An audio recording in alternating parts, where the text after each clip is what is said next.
Hey guys, welcome to my channel, and today we're going to take a look at another horrible case with you. Today, we will visit Dallas, a modern city with a cosmopolitan spirit and southern charm. It is widely known for its skyscrapers, upscale shopping, restaurants, and rich cultural life. There are many historic districts, such as the West End with its late 19th century buildings and futuristic landmarks, shimmering glass towers and skyscraper spires that serve as the city's main landmarks. Dallas is a city where modern metropolitan life is infused with natural beauty. There are more than 30 parks in different parts of the city. The Gable Park residential complex is located at the epicenter of Dallas chic. Living here itself offers a vibrant, exclusive lifestyle and exquisite, unique experiences. The high-rise building is elegant in appearance, has a parking garage and concierge. It is a vibrant and luxurious apartment building with a landscaped saltwater pool, fitness studio, and gourmet coffee bar in uptown Dallas. It's a quiet and safe place with no crowds of tourists or neighborhood residents strolling by. On September 2, 2015, at 07:42 p.m., a car entered the Gable Park parking lot. The car parked, and a beautiful young woman got out. She had a shopping bag in her hands. She slammed the door shut, stepped away from the car, and a minute later, 2 gunshots rang out. With the business completed, the dark figure quickly jumped into a black Jeep Cherokee that pulled up and fled the apartment complex. Local resident Hashem Saad, who was walking to the parking lot to pick up his car, saw the injured woman and called the emergency services. Officers arrived at the scene of the tragedy and found the injured woman. Unfortunately, she was already dead. The victim turned out to be 35-year-old Kendra Hatcher. Kendra K. Hatcher was born February 3, 1980 to Reagan Hatcher and Bonnie Gibson Jameson Colley in Springfield, Sangamon County, Illinois. Her parents divorced and her mother married Bruce Jamieson. She was not an only child. She had 3 sisters, Jamie Kaufman, Ashley Lipscomb, Melissa Jameson, and 1 brother, Neil Hatcher. She grew up in Pleasant Plains and studied dentistry there. After her divorce in 2010, she moved to Dallas, where she began working at Smile Zona Dental Studio. Kendra had a strong Christian faith and wanted to use her dental skills to help others. For example, the clinic provided services to disadvantaged children completely free of charge. In her spare time, Kendra taught Bible studies and participated in volunteer programs that included building churches overseas and providing free dental services to children in Ecuador. Dallas was welcoming to the young professional. Kendra's professional life quickly gained momentum, and her personal life flourished as well. On May 24, 2015, Kendra began dating Dr. Ricardo Paniagua. Kendra and Ricardo met through a dating app, and from their first date, they were inseparable. They both had similar values, interests, and wanted the same things in life. Ricardo was finishing his residency in dermatology at the University of Texas Southwestern Medical Center, and even though they had only been in a relationship for a few months, the young men were already discussing their upcoming marriage. However, an incident in a parking lot took the life of his beloved woman and cut short all future plans. Investigators who arrived at the scene of the massacre examined the crime scene and put forward the version of robbery, as Kendra's purse and some valuables were missing. Bullet fragments and a gun magazine were found on the ground next to her body. However, the manner of shooting and the traces of the gunshot pushed the robbery version to the background. 1 bullet struck the woman in the back and the other in the head. The entry wound from the bullet was at the top of the head and it exited through the chin, indicating that Kendra had her hands up and behind her head when she was shot. The murder theory was confirmed when it was possible to obtain CCTV footage and reconstruct a picture of what happened. The footage shows a black Jeep Grand Cherokee pulling into the parking lot at 07:15 p.m. Half an hour later, Kendra returns home and drives into the same garage. A few minutes later, a man approaches her, shoots her, and runs to the side, after which he jumps in and black Jeep on the move. The videos were of poor quality and the crime scene itself was not visible on them. It was impossible to identify the assailants, but the vehicle was put on a wanted list. It was decided to place the camera footage, images of the Jeep and the driver in the media. The authorities appealed to the public for help, and it helped. Police were contacted by a man named Jose Luis Ortiz. He reported that the car in the footage belonged to him. But Jose wasn't involved in the shooting and he wasn't driving it. When questioned, Jose explained that on the morning of September 2nd, he was approached by two of his girlfriends, Brenda Delgado and Crystal Cortez. They asked Jose to repair their car and, in return, to lend them his Jeep until the evening. The man agreed. He also said that later that evening, Brenda called Jose to a restaurant where they were at the time of the crime. Crystal Cortez, later that evening, drove the Jeep to Jose's house, so the man was quite surprised when his Jeep made the news. When Jose saw his Jeep on the TV program, he asked Brenda about it. She first said that it was a different Jeep on the screen.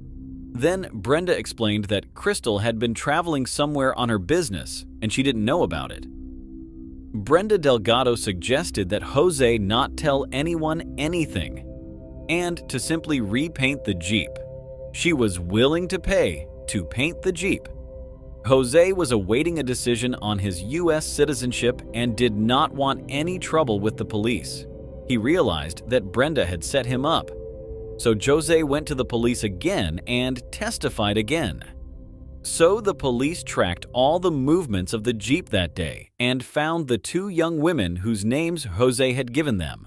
Brenda Delgado was the first person investigators called in for questioning. The woman told police that she never knew Kendra Hatcher and had never seen her before.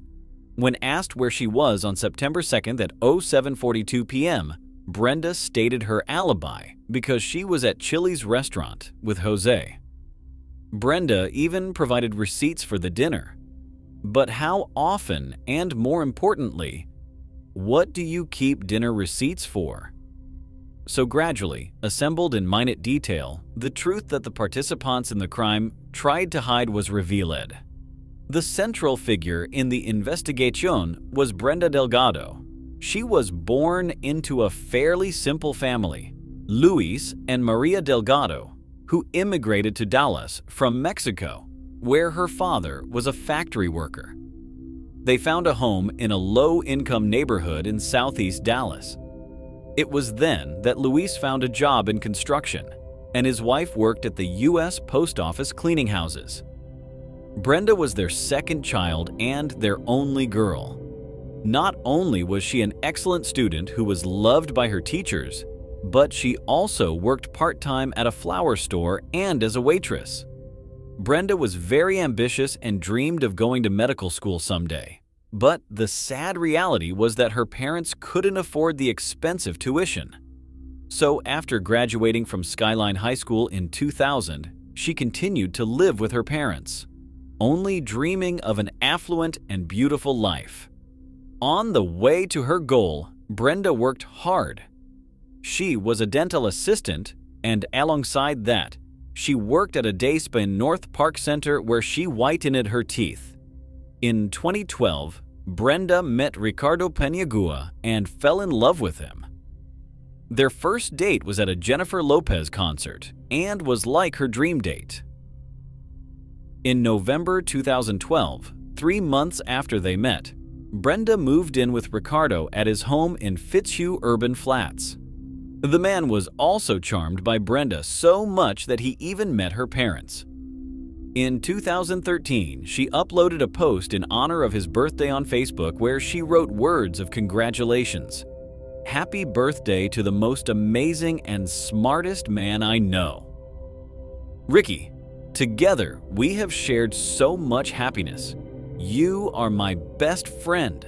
I love you with all my heart and can't imagine life without you. Brenda then found out she was pregnant, but at Ricardo's insistence, she terminated the pregnancy, which left her heartbroken.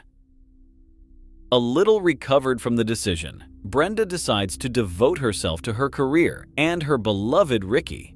In the fall of the same year, she enrolled in Sanford. At first glance, it seemed that Brenda had gotten over the emotional blow of the breakup. However, this was not the case. Brenda's painful dependence on Ricardo only gained momentum. And when Ricky posted a joint photo on social media with his new lover Kendra, who looked like a photo model, Brenda was up to something terrible. Many who knew her testified that Brenda dreamed of getting rid of Kendra. After obtaining information about Brenda and her personal life, investigators were able to surmise that the offended woman had a motive to get rid of her rival. Ricardo confirmed that Brenda Delgado was his ex-girlfriend. They dated intermittently from 2012 to 2015. They broke up a few months before Ricky and Kendra met. Ricardo was confident that he and Brenda remained friends and saw no problems between Brenda and Kendra. After all, he had been on dates with other women before meeting Kendra. And why would it be meeting Kendra that would turn Brenda's mind? However, the picture of the reconstructed events confirmed how insidious and cruel an abused woman can be. Brenda Delgado thought she had devised the perfect plan to win back her former lover and rid him of the superfluous figure, Kendra Hatcher. At first, she established communication with Ricardo pretending to be his best friend, provided all kinds of support, was interested in how he and Kendra are progressing in their relationship. Secretly, she knew everything about their plans for the future, and Ricardo believed that this is a sincere interest. But it's a shame that men know women so poorly and sometimes blindly trust them. After Ricardo learned that Kendra had died, he shared his grief with Brenda via text message. And she supported her friend in every way possible and offered to do anything for him. Ricky had no way of guessing his ex's true motives. As it turned out, Brenda had been playing her own game for months. She had opened Ricardo's mail and knew about all his plans with Kendra, even where and when they had booked tickets. All of this was infuriating to Brenda. She longed to be rid of Kendra Hatcher, truly believing that she had taken her place. Brenda transferred Ricardo's account to her phone and kept tabs on him. Following Ricky and Kendra practically became her raison d'etre. Brenda became completely dependent on the stalking. She quit her job and devoted all her time to realizing her goals. Over time, a cruel and terrifying plan was born in Brenda's mind: to kill the hated Kendra and take her place beside her lover. For its realization, Brenda addressed to many of her acquaintances with an offer for money to harm Kendra Hatcher. Thus, through mutual acquaintances, she found a single mother, 21-year-old Crystal Cortez, who, because of the big financial problems, just for $500 was ready to help her. At Brenda's behest, Crystal found the perpetrator, a man named Christopher Love, who agreed to commit the crime. Crystal handed Christopher $500 from Brenda, as well as 2 types of illegal substances. Several two women followed Kendra to learn her habits and daily schedule, to further select the location and time of the crime. On September 2, 2015, they took Jose's car. Crystal and Christopher Love waited for Kendra in the parking lot. They did not pursue her on her way home from work because they were afraid of falling behind her in traffic. In the evening, the criminals completed their devious plan and were rewarded for a job well done. A few days after the crime, Crystal Cortez and Christopher Love were apprehended. The suspects denied their guilt and their presence at the scene of the crime. However, the situation changed when Love was found to have the gun that killed Kendra in the side compartment of the car. Crystal, on the other hand, was nervous and constantly confused in her testimony, telling different stories about the reasons for the appearance of the SUV in different parts of the city. So, at the first interrogation, Crystal admitted that she was the woman who was driving in the parking lot, but she arrived there at the will of an armed carjacker who got into the SUV and forced her into the parking lot that evening. She, wishing to remain innocent, gave false testimony, saying that her son was in the car with her. But this information was later not confirmed because no child was recorded on the cameras. As the interrogation continued and more evidence became available, Crystal changed her testimony and wanted to make a deal with the investigation. She agreed to testify against Brenda in exchange for less time. She told police that Brenda wanted Kendra dead and the crime was her idea. According to Crystal, within 2 weeks of her meeting with Brenda, they began planning the crime.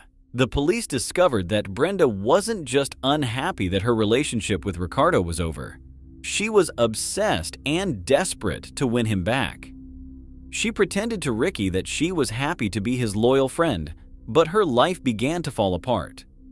She began to resent Kendra, believing that she had taken her place. According to Crystal, it was at this point that Brenda decided that she wanted to get rid of Kendra Hatcher. The perfect crime plan emerged in Brenda Delgado's mind. In testimony, Crystal detailed how Brenda devised the perfect crime. Enlisting each other's support, Brenda and Crystal began to formulate a plan to kill Kendra. They met many times and developed many plans. The original plan was to inject Kendra with illegal substances or sedatives and then get rid of her. But to avoid being under suspicion, Brenda needed a reliable enforcer and began looking for one.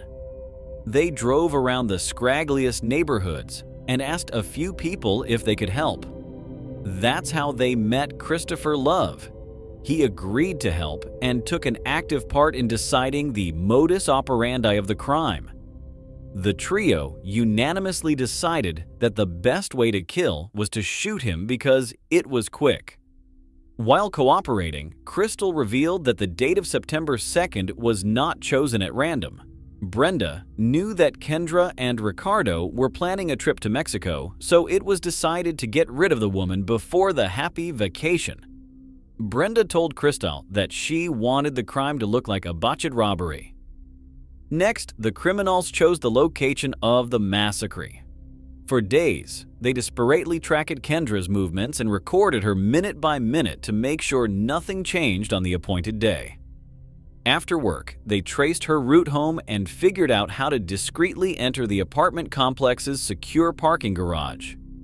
On September 1st, 2015, they made a final check. On the day of the crime, early in the morning, Brenda and Crystal picked up the Jeep from Jose, then picked up Christopher along the way. Brenda was dropped off at the library in Carrollton so she would have an alibi, and Crystal and Christopher went to Kendra's apartment complex. They waited across the street for about 30 minutes, then drove to Kendra's place of employment. After waiting for their victim, they followed her but lost her in traffic, however. They returned to the house first and waited there. As soon as Kendra drove in, Christopher got out of the car. He was wearing gloves, approached Kendra with a gun, and shot her when she got out of the car.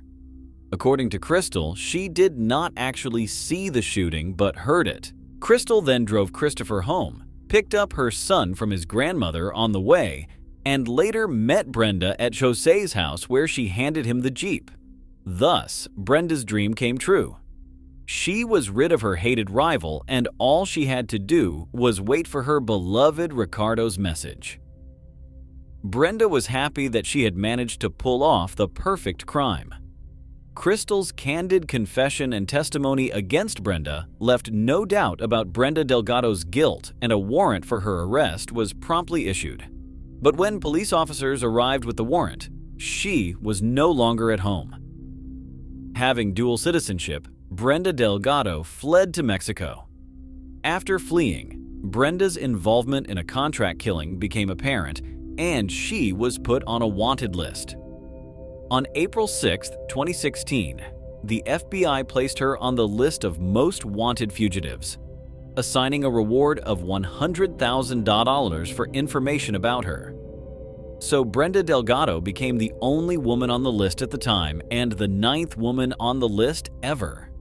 But just 2 days later, in Torreon, Coahuila, she was apprehended by Mexican authorities and extradited to the United States on October 6th. Mexico agreed to extradite Brenda, but only on the grounds that she would not face the death penalty. When she was extradited back to the United States, she was formally charged with capital murder. Brenda was extradited to Texas, and she was brought to trial. Hearings in the case began in 2017. The grief-stricken relatives of Kendra and Ricardo did not hesitate to express themselves during the court appearance. The oil was added to the fire by witnesses who confirmed Brenda's intentions and her dangerous obsession with her former lover. Brenda's cousin, Moses Martinez, spoke in court about his sister's depression after the end of her and Ricky's relationship. He also revealed that Brenda offered to pay him if he hit Kendra with a baseball bat. He refused to do so. Brenda's friend, Jennifer Escobar, testified at trial that Brenda was obsessed with Ricardo and read all of his emails and tracked his movements on her phone. She told the jury that Brenda even kept a copy of his house key and had access to his bank accounts. Jennifer revealed that Brenda had asked her to help eliminate the hated Kendra Hatcher too. She also told the court that Brenda wanted her to either inject her with something lethal or use a bat and leave her in a coma. For her help, Brenda offered to give her $2,000, a car, and illegal drugs if she would do it. Jennifer discussed the offer with her parents and then refused. It is quite strange that adults, having been offered the suggestion to harm or kill someone, contemplated doing so, and none of them went to the police to report a threat to a person's life or health. The court heard evidence about obsession from a number of people who knew Brenda. So the court found that Brenda had a motive to want Kendra dead. She saw her as an obstacle to getting what she wanted, and she wanted only one thing: to get back to Ricky. The court received corroboration that in the months leading up to Kendra's death, Brenda became increasingly obsessed. As evidence of Brenda's involvement, an ATM withdrawal receipt in the amount of $500, which she subsequently gave to Crystal for doing the work, was presented at the hearing. Christopher Love received a cash payment in the amount of $600. The cell phone data provided also indicated that Brenda, Crystal, and Christopher were together prior to the crime. More than 99 calls were recorded between Brenda and Crystal between August 22 and September 4, proving their constant communication to discuss the plan to kill Kendra Hatcher. The defendant's attorney tried to shift much of the blame to the perpetrators, but it didn't work. The defense argued that Brenda was not at the scene of the crime. She had an alibi and receipts confirming her presence at the restaurant at the time of the crime. Brenda herself did not plead guilty, but the jury thought otherwise. It took them only 30 minutes to find Brenda Delgado guilty of the murder of Kendra Hatcher.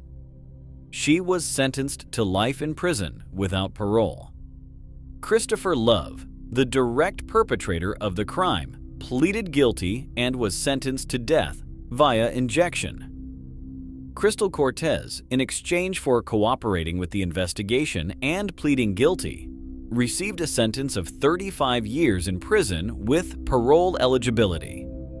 The family of Kendra Hatcher was satisfied with the court's decision and silently withdrew from the courtroom after the verdict. The Delgado family did not believe to the last that their Brenda could be involved. They knew her as a loving daughter and woman, healthy, and with good family and Christian values. I hope this cautionary tale of female perfidy and mentally unhealthy obsessive love will leave a mark on every woman's soul and serve as a cautionary tale in new love relationships, for no man is worth a human life. Take care of yourself and be careful. Thanks for watching, guys. That was Steve with you. Subscribe to the channel. There are many more shocking stories to come.